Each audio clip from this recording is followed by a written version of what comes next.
All aboard!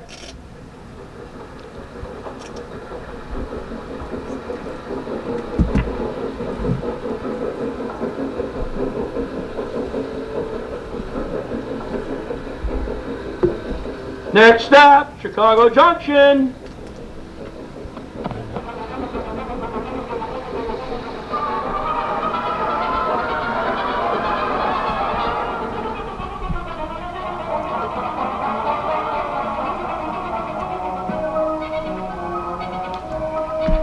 Yes, it is time again for this month's broadcast of Chicago Junction, the program that takes you through the wonderful world of trains, with help from our panel of experts, and sometimes we have call-in guests and visitors.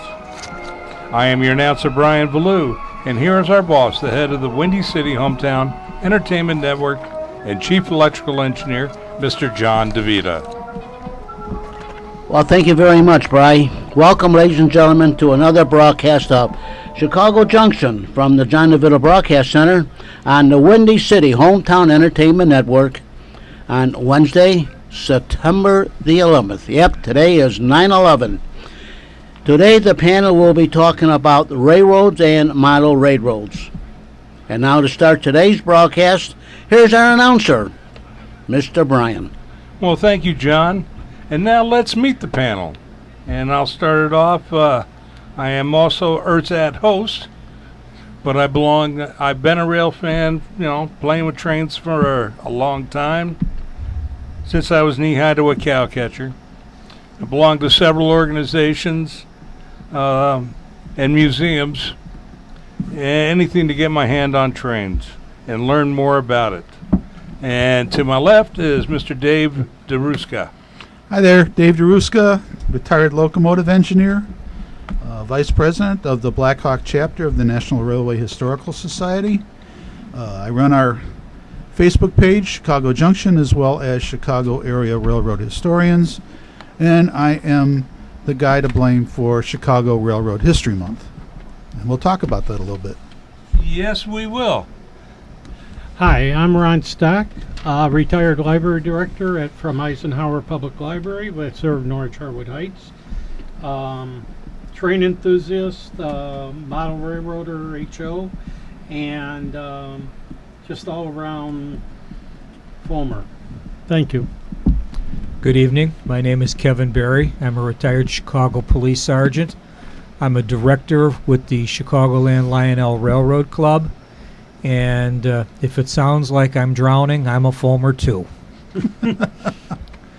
Hi, this is Doug Kenyuk, adjunct professor over at Wright College, officer in the Railroad and Short Lines Club of Chicago, a longtime rail fan, and an N-scaler. Hi, I'm Karen Morelli. I'm a model railroader myself. I collect G-scale, plus I am the Train Expo Huntley Fall Fest committee coordinator. That's a mouthful. Yes. Hey, I use Gillette Foamy to shave. Does that make me a foamer? It should. But yes, I'm also a volunteer for Operation Lifesaver, and want to make notification that starting on the 22nd to the 28th will be National Rail Safety Week.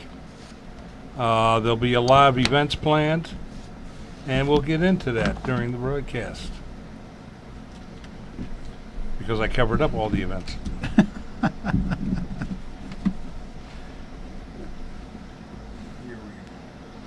While you're thumbing through your papers, I'll give my brief little Chicago Railroad History Month hoo-ha. Hoo-ha. October is Chicago Railroad History Month officially, as declared by Mayor Lori Lightfoot of Chicago. And hopefully in the month of October we will be revealing our first Chicago Railroad History Month poster, done by artist Mitch Markovitz. And I'm trying to secure a space at Union Station for that revelation. And also, I'm in the process of trying to find out what happened to the time capsule that the Chicago Northwestern buried at the original site of the Kinzie Street Station in 1948 as part of the Chicago Railroad Fair. Now, there was some speculation that it was still buried underneath the parking lot there, but it appears that it has been moved. That when the Northwestern sold the property, they moved it to Proviso and buried it at the top of the hump. No. Oh, yeah. Which is? Which is no longer in use. So now would be a good time to figure out if it is up there and recover it and save it for another, 28, 29 years until And then the 200th anniversary. Although we have no idea what happened to the supposed golden key that was kept in a safe deposit box at Continental Bank, which no longer exists. Is the building, the bank itself Continental Bank, gone? I believe, is still there. But who's It was supposedly in the president of the bank was in possession of it. Well, he's probably long gone. So interesting bit of detective work here. I've put in a call today to the head of public relations for UP Chicago region, waiting a call back from him, and see if we can't get the ball rolling on possibly recovering that, and then trying to figure out what to do with it next. I haven't gotten any response from the Chicago History Museum for any interest in what we're doing, so I'm thinking that if it is recovered, that we would probably have it transported out to the Illinois Railway Museum. The Chicago Northwestern Historical Society is having a new building built out there for their archives, and I think they would be an excellent group to hang on to the thing until the 200th anniversary rolls around. Yeah, That would be really nice. Yeah. that would be good. So yeah, I even sent an email to ask Jeffrey to see to see if he would look into it, but I don't think I'll be hearing back from him anytime soon. You have to stay on top of him. Yeah. Well, I'm not worried about him. If I can find the actual thing, then I'm happy with that. That would be actually a big plus. Yeah, it'd be a lot of fun. I think digging it up, putting it on a flat car, rolling it out to IRM. Have a good- How big was this time capsule? It was in a cement block. I mean, it was for the ages. Right. And it had to be at least 6 foot high, and then maybe it was square. I don't know how square. I've got photos of it. I can Yeah, send you a but picture. this is Chicago, and there ain't nothing deader than a dead clout. Yeah, it would be interesting to see if it still does exist out there. Who knows? The big problem being that Chicago Northwestern disappeared, Yeah. along with probably most of their records. When that other people came in. Yeah, when that Uncle Pete showed up. I got the latest scoop on where it might be from a guy by the name of Timothy Pitson. And Tim works for Metra, but his dad also worked for the Northwestern in the engineering department. So he was aware that it was actually moved. Ah, Yeah, so that's a good hint. yes, it is. Yeah. So, Is he still around? yeah, he said he has to talk to his dad, and his dad said, yeah, they took it out to Proviso, buried it at the top of the hump. That's my Well, best. that's where you got That's that my one. best old man railroader. Yeah, kid, Well, that's good. Yeah, it is. We'll see what happens. I'll keep. Hopefully, we'll have more news next month. That would be nice.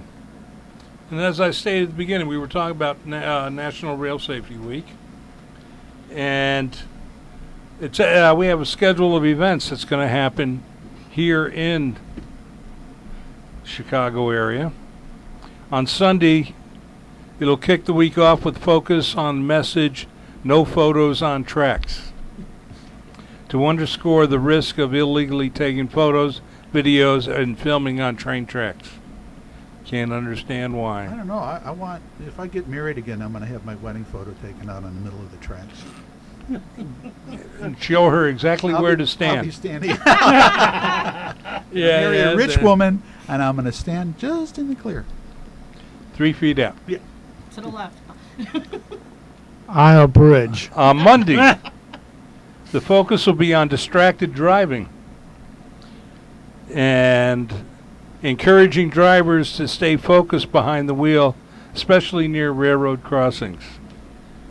And don't follow Google Maps when it tells you to take a right turn onto the train tracks. I could not believe that RV did that. Tuesday is law enforcement partnerships and include the second annual observance of Operation Clear Track with local, state, federal, and railroad police stationed at railroad grade crossings, trespassing incident locations, and hand out safety materials to motorists, pedestrians, and enforcing crossing and trespass laws. Plus there'll be station blitzes going on, and I'll be at one of them. Yeah. Wednesday, on September 25th, we'll focus on crossing safety, including outreach to professional drivers of garbage, cement, and dump trucks, with the message that truck train incidents have devastating effects on families and communities. The importance of the emergency notification system, that nice blue sign that's been going on for 2 years, Oh, is that what that is? will be highlighted. Thursday will be Transit Safety Thursday, with events at transit, light rail, rail stations, materials on how to stay safe on commuter rail and transit riders. Friday, you'll focus on trespass prevention, with events and information shared in communities, including, read out for rail safety, events at schools and workplaces. And on Saturday, the last day on September 28th, will be pedestrian and bicycle safety, with safety blitzes, sidewalk chalk events, and other awareness activities to educate pedestrians, bicyclists, and about the dangers posed by crossing on tracks and how they can stay safe. And, keep your eyes out, remember, be safe. They don't have an idiot prevention day listed there. See, that's just it, There's no law against being stupid or being an idiot. The preliminary reports from January to June at public railway crossings, we've had 45 collisions. At private, we had 7.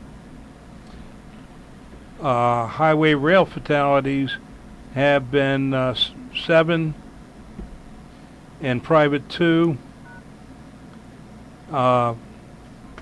Trespass fatalities are at 18, and we're like at 45 now for public collisions. There was 43 last year at this time. 7 for private, still 7. On 7 for the deaths, and nothing on private. Where we are on 2 for private now. On public highway injuries, there was 5 this year on public, and then 2 on private, and we're at 12 public last year and 1 on private. Trespass fatalities were 7 last year, 18 this year so far, and trespass injuries are 6 this year. Last year was 18. And Indiana, they're still ahead, 56 this year, but it's down from 72 from last year. Oh. And it's amazing what a lot of people don't realize, how many rail crossings that we have in Illinois. Yeah. That's why you gotta tell them, look, listen, and live.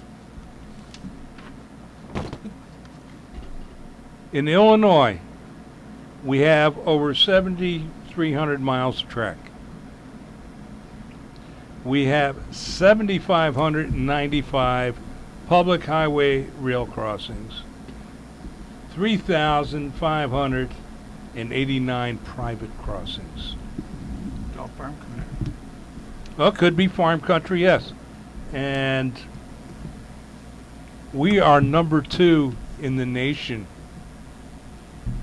for grade crossings. The only state to beat us is Texas. Texas, yeah. Oh, really? So you figure, geez, how many crossings per mile? Just hold the whistle cord down and keep on going. Yep. Notch 8 too. But yeah, so they did a breakdown in the different cities in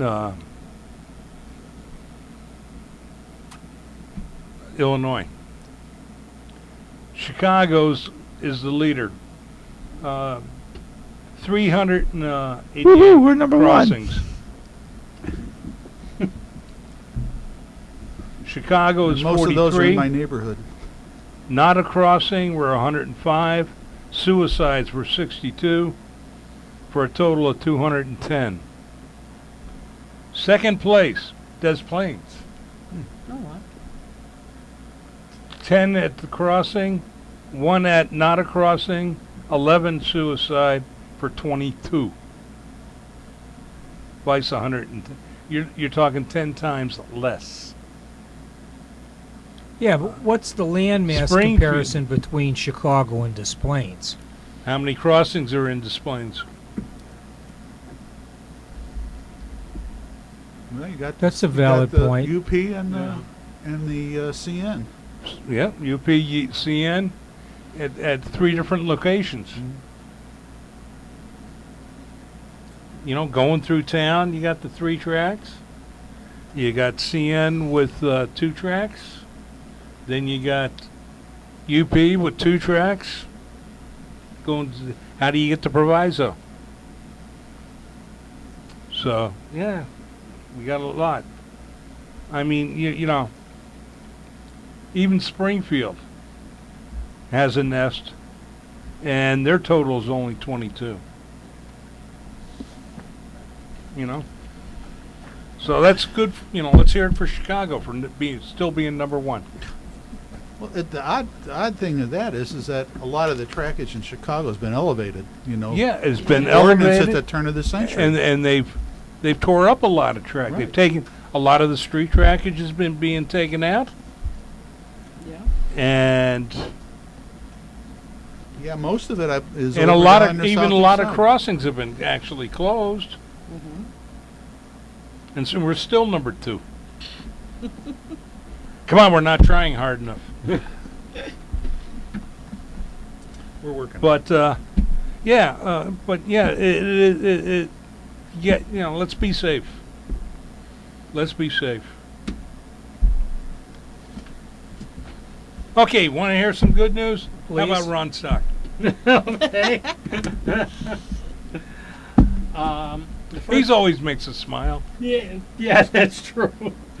I ran across an article which I thought was kind of interesting. It sort of ties into the Museum of Science and Industry, and then also the fact that I was going to talk later on about the San Diego Model Railroad Museum. They had an article in the Heritage Fleet by Keith Lewis, excuse me. Minton Cronkite, the Q Gauge, and the Santa Fe. And Minton Cronkite was born 1888 and died in 1971. Was one of model railroad pioneers, forged away in the 1920 scale modeling with Ed Alexander and Fred Icklin.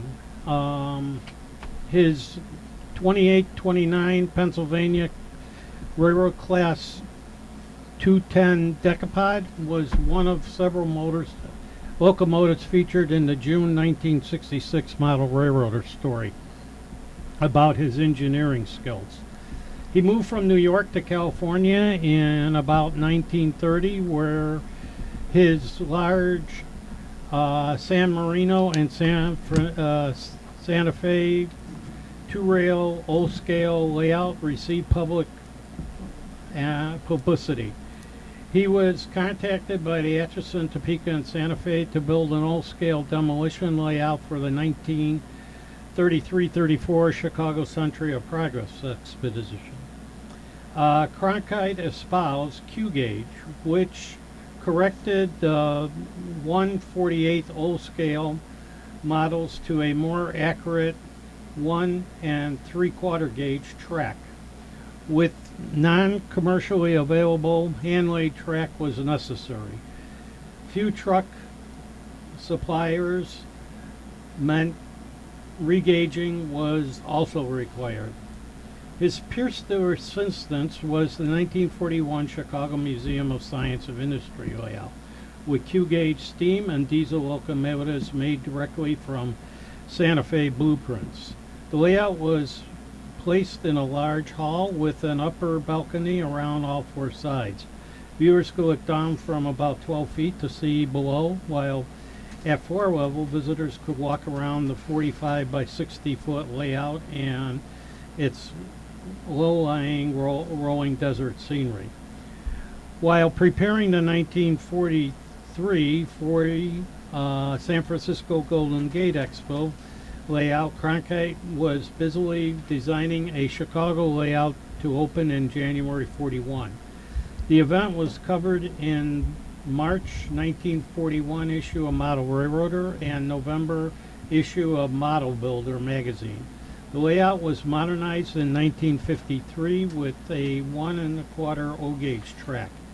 It saved having to regauge commercial models to a slightly narrower 1 3/8 Q gauge. Cronkite steamers were returned to the Santa Fe as diesel assembled great importance. Santa Fe relinquished ownership of the layout in the late 1960s, and it was dismantled and auctioned off on eBay in 2002. The iconic historical layout no longer reflects current railroad operations and was replaced by an HO scale layout built partially with donations from the Atchison, Topeka, Santa Fe successor, Burlington Northern and Santa Fe. See the June 2003 Model Railroader for more of the museum's current layout. Cronkite continued building 048 scale steam locomotives for 1 1/4 track until near the end when Parkinson's disease encumbered him. When creating Expo locomotives, Cronkite relied on Walters and Logren to flesh out the needed freight and passenger rolling stock. Logren 1940 catalog carried Cronkite's Electromotives Division E1 and stainless steel streamlined passenger cars. O-scale was the rich man's hobby, too costly for Depression-era wage earners. Ed Alexander cataloged an O-scale steam locomotive in 1930, equaled in price to a $495 Chevy Roadster. Rather growing high rail O-gauge market was best exemplified by Lee Rigman's expansive Centralia Valley RR Railroad mix scale tin plate and commercial O-gauge inside third rail locomotive kits and cars. Q-gauge, discussed at times in letters to the editor and post-war hobby press, but it never fully adopted, remained an obscure sideline in most O-scale manufactured, held in the National Model Railroad Association 1948, or 1 48 O-scale standards. Cronkite Santa Fe layouts were 1933 Chicago Demonstrator, 1935 San Diego, California Pacific International Exposition, 1936 Dallas, Texas Centennial Exhibition, and 1939 San Francisco Treasure Island, and 1941 Museum of Science and Industry. For the complete information, see Locomotives by Milton Cronkite in the June 1966 Model Railroader by James R. Slocum, and photos of his locomotives. He was a man of great talent and a man and prolific energy and vision, who, like Alexander and Aiken, led us on the path to where we are today. The other model railroad which I want to talk about is the San Diego Model Railroad Museum, which I've seen visited, and I think it's one of the best model railroad exhibits I've seen, but I haven't seen all that many. The nice thing about it, it's located in Balboa Park, and they have basically all the major gauges. They got N gauge, Lionel gauge, I think they have S gauge, and several, they had 3 or 4 HO gauges. Most of the railroad scenery that they do and make is in California and represents the California area. Every time I visited San Diego, I've spent probably 3 or 4 hours there, and one of the members saw me taking pictures, so he invited me behind the scenes, which was fantastic. It had to be awesome. Getting with everybody else. So that was like, I died and went to heaven that day. Yeah. Hopefully you got a lot of pictures. Oh, I got a lot. I was amazed at the amount of wires that are underneath that thing. Oh yeah. Yeah, but they do a fantastic job, and all their stuff is really very professionally done. The other thing, which I didn't realize at the time, and I saw, and then researching the article about Cronkite, was that he was influential, I think, in setting up the first exhibit in San Diego model railroading, and they have his engine, some of his trains, and from the Q, I think it was a Q gauge, and on display within their museum there. So that was also kind of cool to see, even though I didn't directly connect it to the Museum of Science and Industry. So I would recommend, if you're out on vacation, and San Diego's a gorgeous place to go on vacation, definitely go to Balboa Park and see the model railroad. You'll see, I think, every layout that is popular they have there, and they have some really nice running trains throughout the whole building, and I think they got about 5 or 6 different layouts. So anyway, it's a great place to spend a day. Oh, Balboa Park is great. I remember when it first started. Yeah. They had an N-scale layout. They had 2 HO. One was Cajon Pass, Yes. and the other was the San Diego and Arizona Railway. And they trying to show the goat trestle Yes. and such. And then there was an O-scale. And I know the Lionel came later. Okay. I have not seen it. Of course, I haven't been back to San Diego. Diego, yeah. Hey, when '94, when they said you can leave, I left. That's when they sunk your battleship. Yep. That's when they did. But But they didn't. They Yeah. kept them all afloat. I think now they got 3 HO because they finished. One is in like on a 2nd floor, and they were when I was there, they were working on Tehachapi. Tehachapi Loop. Loop, yeah. Well, see, yeah, well, like you say, it's up on the 2nd floor. See, they didn't have a 2nd floor No. even when I left in '94. Right. So anyway, it's well worth taking in. Oh, And definitely. Definitely well, take the kids And there. you got the San Diego Zoo's on the other Right. side. The Air and Yeah. Space Museum, which is really cool also. Yep. They got a lot of stuff there that you can see. And then they got a public garden, which is nice. And I think they, from And- what I read here, I think in the public garden they have a G-gauge layout running through there. So definitely a place to visit if you're out. Yeah, and they in got that the old Globe Theater there. Yes. It's a representative of the early Shakespeare Hmm. from England. If you're into that. Yeah. I was too busy looking at the trains. Well, we have a guest here with us. Karen, we haven't forgotten you. Oh, that's okay. I hope we haven't bored you yet. No, not at all. And I believe you're here to talk to us about Huntley. Yeah, I'm here to talk about the Huntley Fall Fest. I'm the division of the Train Expo, along with the Huntley Library It will be September 20th from 5 to 9. September 21st from 10 to 6. September 22nd, 11 to 5. Model trains will be displayed in the gym. You're going to see Lionel, G scale, O scale, HO, and N scale displayed this year. And we're also going to be able to have a kid zone where the kids can come color. The younger ones can play with a wooden train. The other older kids, even us big kids, can run a train ourselves. It's been going on for quite a few years now, and it's just a lot of fun for the kids' entertainment.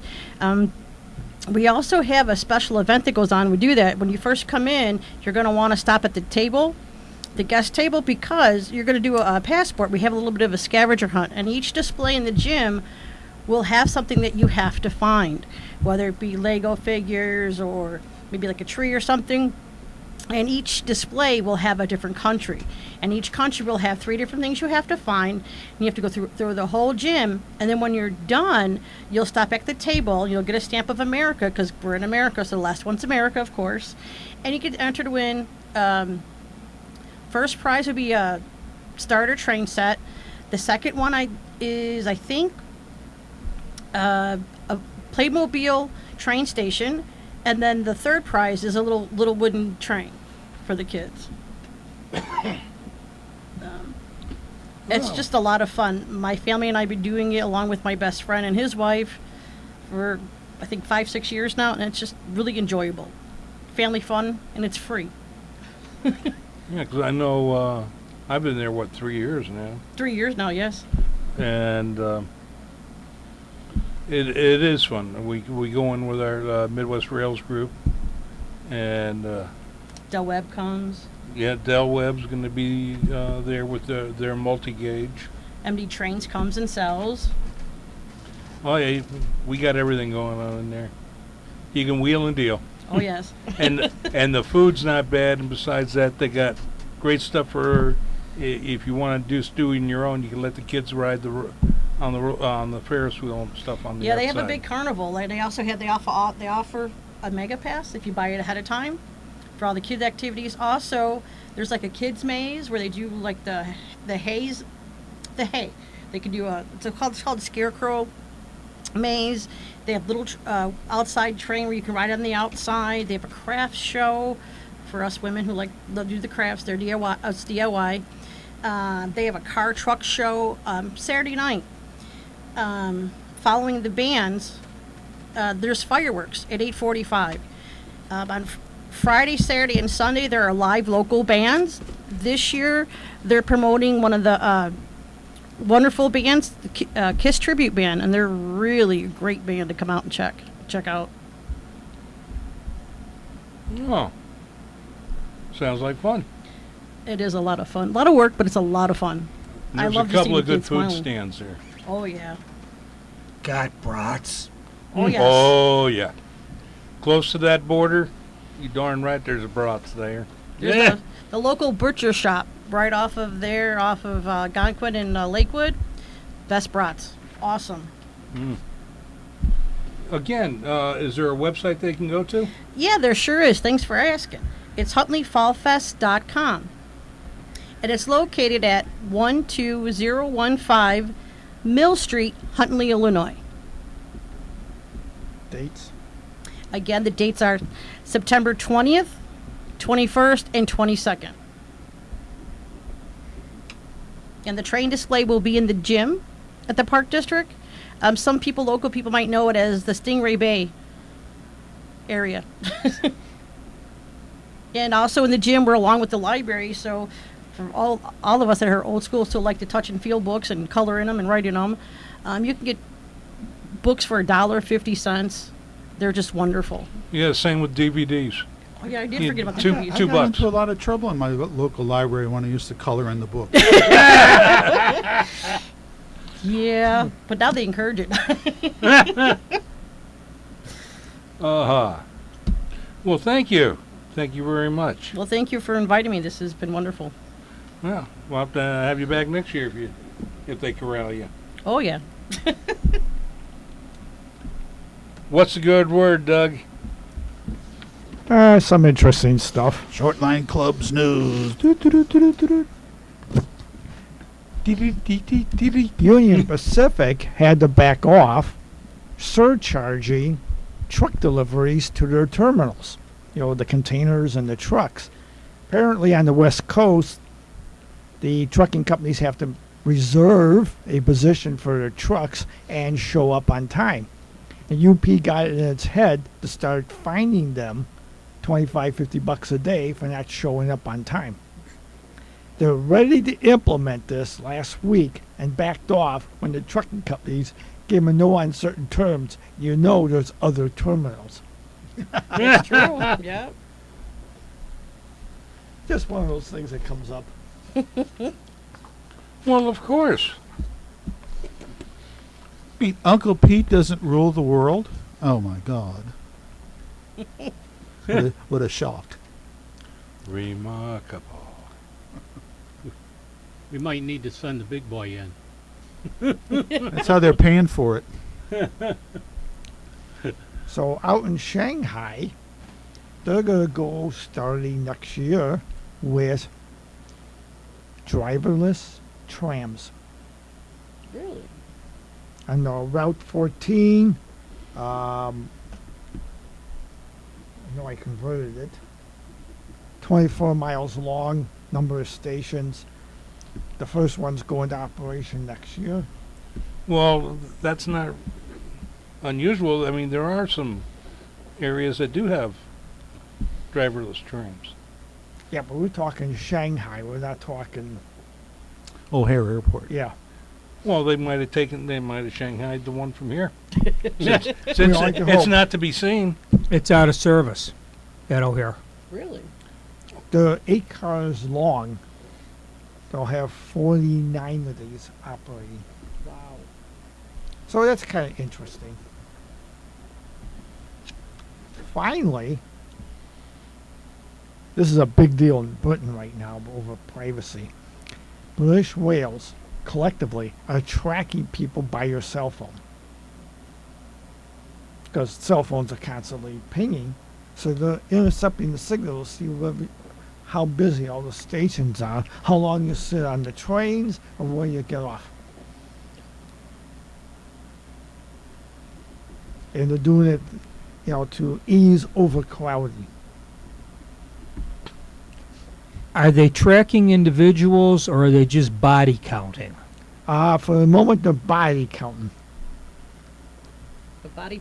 people tracking who's However, next. Big Brother was aired earlier in the week.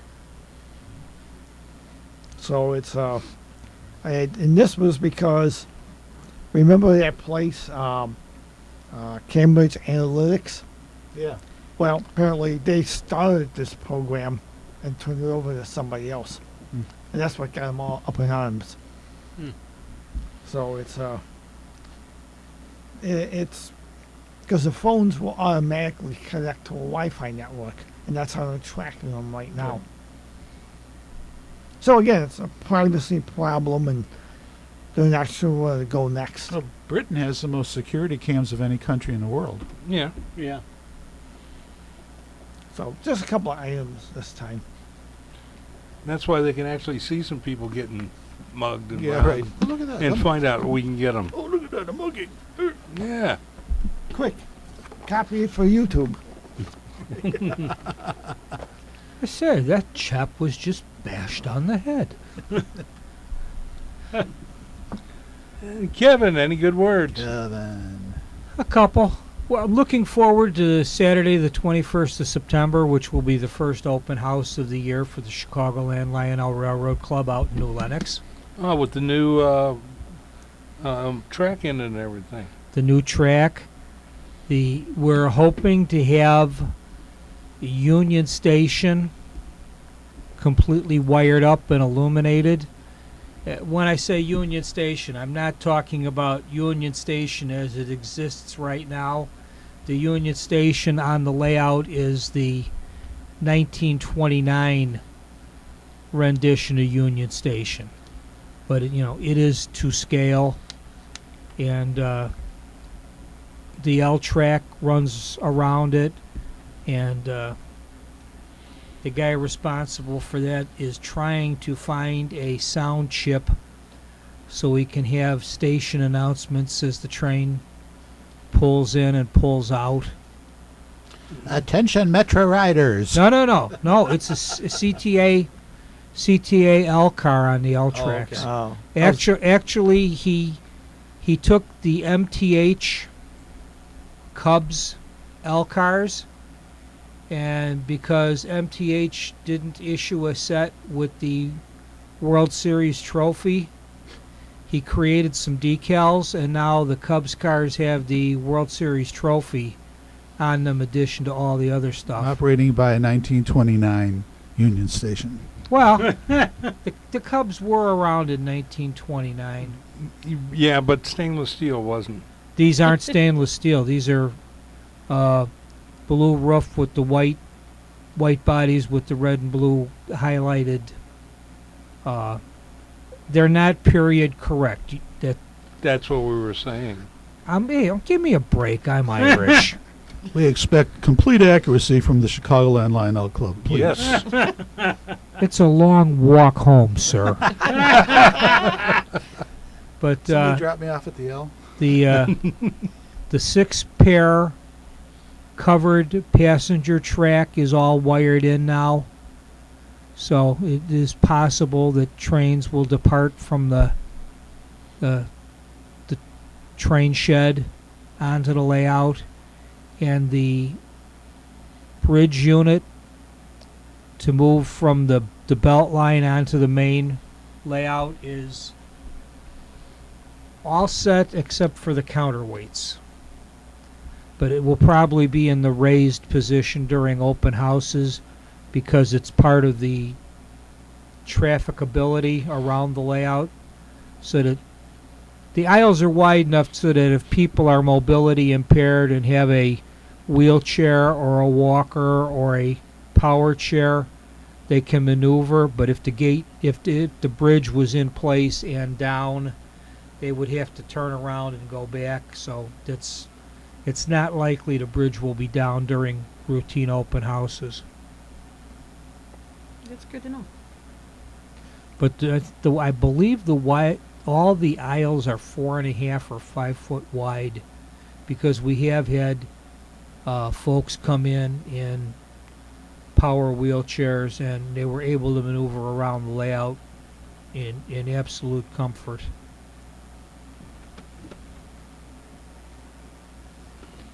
And since the big boy was in town, the big boy has made 3 appearances on the layout. 3 of our members had to go out and mortgage their children's souls to buy the Lionel Big Boy. And first open house of the season, there is absolutely no telling what trains will be in the big boy engine and primary tender are 1/4 of an inch short of a yard. Mm-hmm. And beautifully done. Lionel made sure they did their research and did all their painting, and all the little detail work in brass is just beautiful. So about 45, 50 pounds? I don't know. My wife doesn't give me enough allowance to buy one. No, now if you want one that's 45 pounds or more, I know a nice one that you can try and work out with. USA. They made die-cast big boy in G gauge. Mm-hmm. They did the same with the full-scale GG1. Now that weighed 45 pounds. Yes. So the big boy is actually more. Does that come with hernia insurance? No. You lift at your own risk. For sure. In the last couple of weeks out at the Chicagoland Lionel Railroad Club, I have seen a Zephyr, a Big Boy, a Challenger, a GS4 Daylight, some Amtrak equipment, a beautiful Illinois Central chocolate brown and orange sherbet city in New Orleans. I don't know what train I'm going to bring out there. I'm half tempted to bring my Norfolk and Western J611 with all the aluminum cars and run that, because there's enough power running through the tracks that when I lay on the horn sounds real close to the 5-chime horn on the 611. The Go ahead, Brian. The lights don't dim, do they? When you do that? I said something wrong. Go ahead, Brian. What did I say wrong? No. You're using modern vernacular. Vernacular. Yes. Not vernacular, Okay. vernacular. The 5 whistles make the floor tremble. And it is a beautiful sound, and it's so reminiscent of the real engine. Which you can see. Brian's bringing out his Minnie Mouse hand car. You know, the closest I got to hand car is a little CSX speeder. No, well, I got Mickey and Minnie, and Mickey and Donald and Daisy, Goofy, and Roadrunner, and Wile E. Coyote. Do you have the elves Yes. and Santa and his corporate soul? Yes. Santa's a wholly owned subsidiary of Mrs. Claus. But yeah, those are fun. And model railroading is fun. It's supposed to be. It is supposed to be. But we got too many people that look at us like we're cuckoo. Because they want everything to detail, to scale. People be right. See, you gotta have fun. I mean, I got a wonderful model railroading movie that was made, and the NMRA used to send it out and let people see it. They made them edit it when they bought it back in the 90s. And so I bought the edited version. And then somebody says, the heck with this. A month later, they came out with the full version. So now you can get the version with dancing girls. Oh. Yeah. I thought you were talking about the one where the guy goes into the hobby shop and buys the car and says, track for everybody. No, that's Joe McDukes. Yeah. No. McDukes. Joe McDukes. Yeah, the guy that in it, he even had his diorama in there that he used to get a job with Disney. Huh. At WED. And yeah, Ward Kimball is. You see him in the beginning. You hear Hans Connery doing the narration. and I mean, it's a great, fun little movie. And some people, some model railroaders just, and of course millennials, they don't, they wonder, why would you do that? You can't see anything. Can't play games. What's wrong with this? Nobody's got a phone. Wait, the power goes off, they're lost. You know, you bring up millennials, and the cartoon popped up on the internet again, and the mom hands the 8-year-old a book. And he says, what am I supposed to do with this? It doesn't have an on-off switch.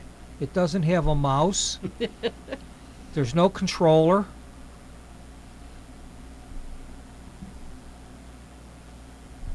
Now, my back is to those two young ladies, and at the minimum, they have nail files in their purses.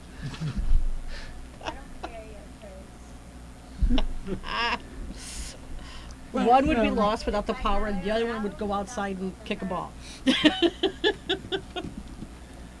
So anyhow, that's coming up on the 21st from 9 a.m. to 3 p.m. That's good. We were talking when we were talking earlier.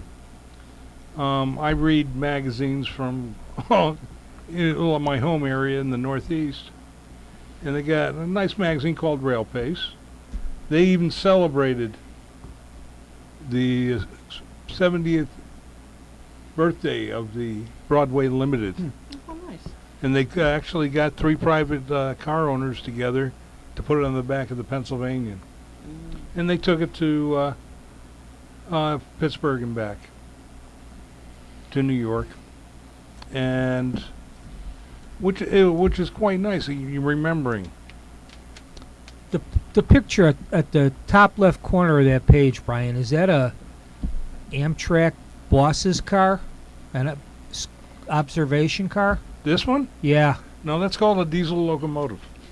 Oh, it must be that It's the P42 series. it must be that it's sitting near a station that it looked like it was squared out on the back. It's in the station platform in Lancaster. And we're going back to that area too.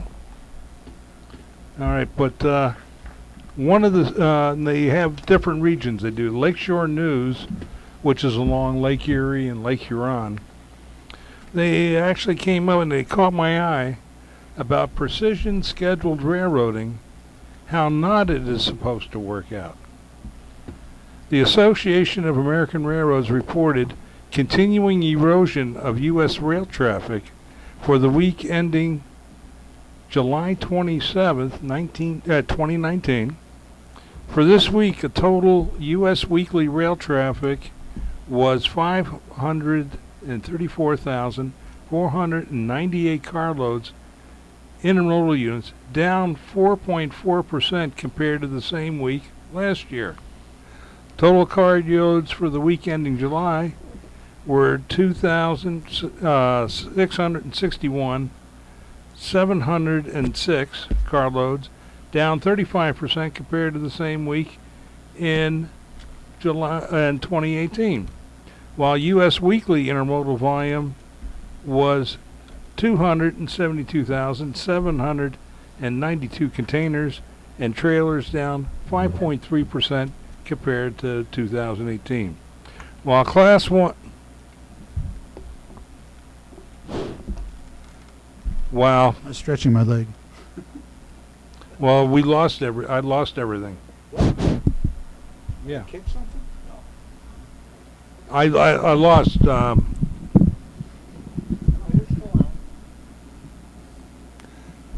Anyway, ooh, the guy came back. Yeah. Now you're in stereo. Okay. While Class 1s are laser focused on cutting train starts, locomotives, and crews, they have apparently lost all focus on growing business. In a booming economy, business is off over 4% as Wall Street investors pressure harried railroad managers to cut costs at all costs. Thought that was interesting. Well, it's because the bean counters are running the railroads. Not the railroaders, the bean counters. I've heard stories about railroads basically telling their lower-end users like scrap dealers and stuff that we will no longer accept carloads from you, truck it. You know, we don't want it. We don't want your business. We're not interested. Yeah, unless you are a short line. Regionals, they clamor for it. Right. Their business is skyrocketing up because the other businesses are going to the short lines. And because they have certain agreements, the short lines can go over the Class 1s. That's happening a lot in the East. Yeah. The Baldwin, the former Conrail Baldwin switcher that's sitting out in the scrapyard at 130th and Stony, laid idle most of last year. And every time I drive past it, it's in a different spot in the yard, and the gondolas are full of scrap. So that's obviously how they're getting their scrap in, and then they're transloading it to barges. Or I have also seen them transload it from barges up into the yard into gondolas. So. Yeah. Yep. Twice as many trains, half as many people. You know, double up the train. Yeah. Oh, let's see. No, they're getting ready. Some of the areas have furloughed already. Yeah. Well, NS furloughed a whole bunch of shop people in 3 different locations, including Altoona. And I've seen the train engine crews, the real junior men are being furloughed. Oh, now. really? And others. You sit there and wonder. Well, look at the bright side. The less freight trains, the more we can run Amtrak. Yeah. And then we have cities that now have their gates down for 2 or more hours. Right. Because we can run a 4-mile train. Yeah, I experienced that the other night coming home. Or afternoon. No, it was the other night. Because I'm seeing a lot with the UP, with the trains going up to Pleasant Prairie and up to Sheboygan. Yeah. They're all doubled, at least. If you go out to YouTube and do a search on virtual rail fan, you'll come up with the live feeds from the various cameras, because it'll say live in the corner of the picture. Go out to LaGrange, Kentucky, where the CSX runs right down the middle of Main Street. Now, LaGrange makes a big deal out of it. They think it's great. But the long trains, yep, you'll see it'll take about 10 minutes for a train to clear the Main Street. Because they're limited to, what, 25? 10 miles an hour 10. until the locomotive clears the city limits. Then the guy can crank it up to 20. And all of a sudden the cars are going dong, dong, dong. Yep, Down the middle of the street. Yeah. very interesting to watch. I'll bet. When we go down to St. Louis to see the grandkids, we go down 57. Well, I'll stop at Gilman to get gas. 3 out of 4 times when I stop at Gilman to get gas, 100 yards east of the gas station is the grade crossing. The train will be stopped there because the crew stopped the train to walk the 100 yards to get lunch. I mean, they want a hot sandwich like everybody else for lunch. Are they blocking the grade crossing? Yeah. No, they hold short of the grade crossing and release the gates. Oh, that's good. Yeah. But they're sitting there. But see, that's just it. They can. It's in your agreement. That's where they, especially if they've gone past meal hours, yeah, they can stop and get meal. As long as the dispatcher says it's okay. Yeah. And they've done it enough times where they expect that, and they enjoy the business they get in the shops. If it's a toss-up between Burger King and Monical's Pizza, I think I'd go down to the next town. And talking about your favorite locomotive, the Queen. The Queen arrived at her destination a week ago. Well, no, actually several weeks ago. The end of August, last week of August, she arrived in Strasburg, Pennsylvania. And she is there for she got there early because they're doing their annual inspection on the engine. Going through, checking all the, pulling the flue, letting them pick a flue to pull and put it, see if it's good and stuff. It's part of the 15-year plan. But it's in Strasburg. It'll stay there, and then till the end of September. And if you go down there to visit, you can do shop tours. So now they got the Queen, and you can see them crawling all over the Queen and getting her ready. Get a room. Yeah. And starting September 27th, the 30th, she'll be on display outside. She is going to be pulling some of the Strasburg trains. I'd love to see her backing up at 20 miles an hour and see how many coaches they try to put on her. That would be awesome. But she'll be running, and then they'll be doing photo displays with the other Norfolk and Western engine they have, the 472. You'll be able to see it if you go out to Virtual Railfan on YouTube. They have a camera at the Strasburg station and at the spot where they would switch ends, at both ends. Out of Two Paradise. cameras. Yes. So Out of Paradise is Yes. yeah, they got that. And they got weekends you can $350? They'll let you into the cab for a little bit, let you pull the throttle. $5 you can blow the whistle. And ring the bell. But actually that's good. It gives a chance for the Pensy people to see some of that good Norfolk Western engineering. But she'll be there until the last weekend that she's supposed to participate will be October 26th and 27th. Like I say, tickets go anywhere from $5 to $750. I think that's what it is for the throttle.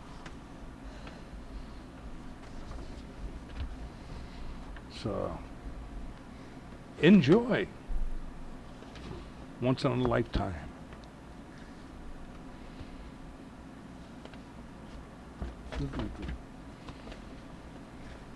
Let's see, New Hampshire Steam.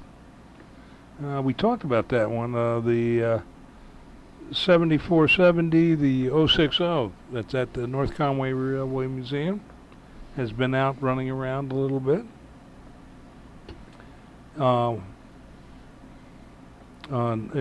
1947, another White Pass locomotive had showed up from Philly, and they're going to rebuild it.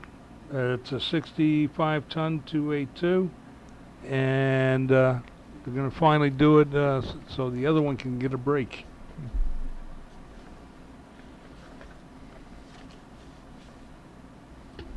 Let's see. Oh, Black River and Western in Lambertville, New Jersey. Hasn't seen regular train service since 1997.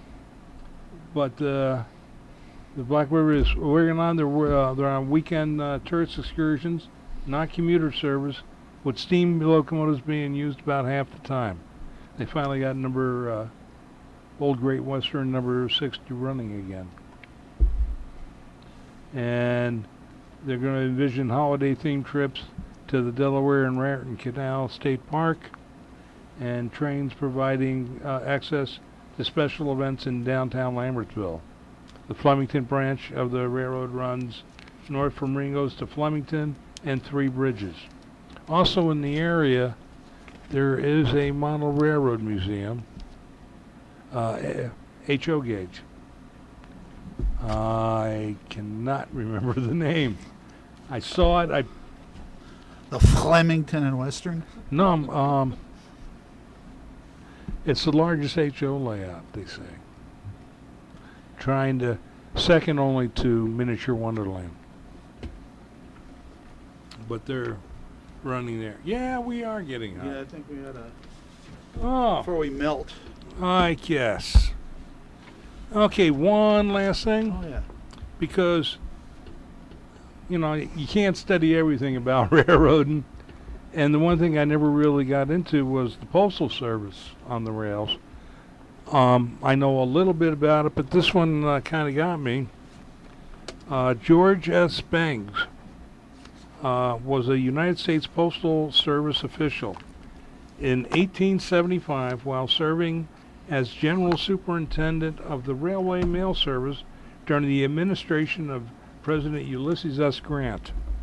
He developed the railroad mail car and the concept of fast mail, improving mail service from several weeks to several days, regardless of where in the country the letter was bound. So basically, he laid the basis for the mail service all the way to the end. He had the basic plan. When he died in November 17th, 1877 at age 54, just 6 months after retiring, this remarkable tombstone was erected in his memory. He has a concrete grave marker that was paid for by postal clerks and other officials who thought highly of Bangs. It consists of a shattered oak tree with a mail train going through a tunnel, symbolizing his life's work. And the tombstone is located at the Rose Hill Cemetery and Mausoleum in Chicago, Cook County, Illinois. And it really looks great, and it's weathered well. And on the north side, it does have moss. I did not realize that he, instead of being in Washington with the other bureaucrats, they kept him here in Chicago to work with the other bureaucrats. Then did you know that all mail clerks in the rail mail service carried guns? Yep. Because they carried payrolls. Yeah, it's always interesting to see the interior of a mail car with the mail clerks at work, and they're all strapped. Yeah. Strapped and loaded for bear. So, keep this in mind with October coming, and 'tis the season. Before we slip away, my sister was going through some of the possessions that my aunt, who was a lifetime employee of the B&O Railroad, had left behind when she took the fast train to heaven. And she came up with this little picnic buffet warmer with the Chessie kitten on it. And it was made by West Bend, and the booklet was copyrighted 1961. And I've got a call out to West Bend. They're trying to research it. And I'm trying to find out if it was a general sale item or if it was made on a special order for the B&O. But, you know, it's cute. And if I can ever get into my desk, if I can ever get past the 900 cubic yards of fabric my wife has piled up against it, I've got a couple of double deck sets of cards that used to be available in the Chessing. Well, one's got Peak and one's got Chessie. One has got a Peak on a blue background and Chessie on like a cream background. But you know, the last time I was up at Milwaukee Fest, the guy said they were worth some money, and they have the hard plastic cover, and the decks still have their original cellophane wrappers on them. Cool. So yeah. But oh, he's got he's got mint cards. I thought this little picnic warmer was cute. Fill it with sloppy joes and, you know, have a civilized meal.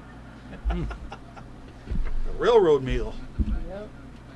I guess it's about that time. Brian, just before we close out, let this young lady once again talk about her doings out there in Huntley, Illinois. Mm-hmm. Again, I'm Karen Morelli with the Train Expo Huntley Fall Fest. I'm the committee coordinator. You can look us up at huntleyfallfest.com. The dates are September 20th, 21st, 22nd, and the 20th from 5 to 9, 21st, 10 to 6, and 22nd, 11 to 5. Along with the Huntley Library. Look forward to seeing you. Make sure you stop by the circus display and say hi. That will be me. And it will be on our Facebook page.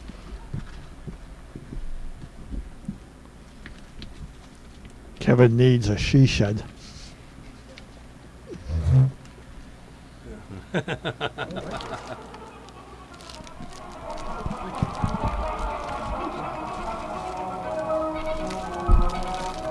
As our express comes into the terminal, we want to thank you for joining us in our journey through the wonderful world of trains.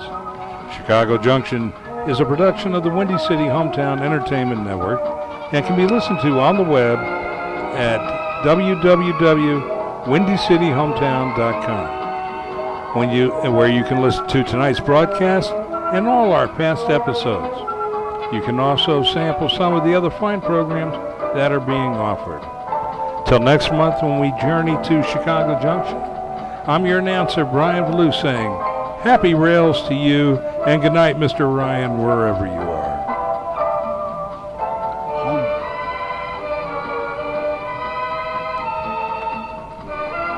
You have been listening to Chicago Junction on the Windy City Hometown Entertainment Network from the John DeVito Broadcast Center on Wednesday, September the 11th, the year 2019. Chicago Junction was produced and directed by John DeVito And our special thanks to the executive producer of Windy City Hometown Entertainment Network, Mr. John Chikondo. This broadcast was pre-recorded on Wednesday, September the 11th, the year 2019.